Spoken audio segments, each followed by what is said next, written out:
అందరికీ నమస్కారం. నేను క్రాంతి బార్లపూడి, ముద్రగడ పద్మనాభం గారి అమ్మాయిని. పిఠాపురంలో పవన్ కళ్యాణ్ గారిని ఓడించడానికి వైసీపీ నాయకులు ఎన్ని చేయాలో అని చేస్తున్నారు.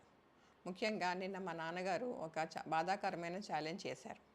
పవన్ కళ్యాణ్ గారిని ఓడించి పిఠాపురం నుండి తరిమేయకపోతే ఆయన పేరు ముద్రగడ పద్మనాభం రెడ్డిగా మార్చుకుంటారట.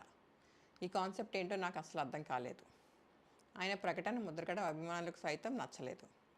వంగా గీత గారిని గెలిపించడానికి కష్టపడవచ్చు, కానీ పవన్ కళ్యాణ్ గారిని మరియు ఆయన అభిమానుల్ని కించపరిచేలా కామెంట్స్ ఉండకూడదు. మా నాన్నగారిని కేవలం పవన్ కళ్యాణ్ గారిని తిట్టడం కోసమే జగన్మోహన్ రెడ్డి గారు వాడుతున్నారు. ఈ ఎన్నికల తర్వాత ఆయనను ఎటు కాకుండా వదిలేయడం పక్కా. ఈ విషయంలో నేను మా నాన్నగారిని పూర్తిగా వ్యతిరేకిస్తున్నాను. నేను పవన్ కళ్యాణ్ గారి గెలుపు కోసం నా వంతు కృషి నేను చేస్తాను. నమస్కారం.